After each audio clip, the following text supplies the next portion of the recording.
Ito na yung mga kung nakita nyo kahapon.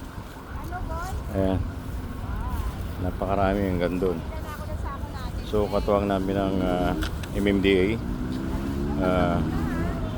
na maglilinis dito sa Dalampasigan, dito sa Baywalk, malapit sa Dolomite Beach. Ito na, napakaraming sako nito. Ito na yung mga nalinis namin for today. So kung nakita nyo kahapon yung kinunan ko,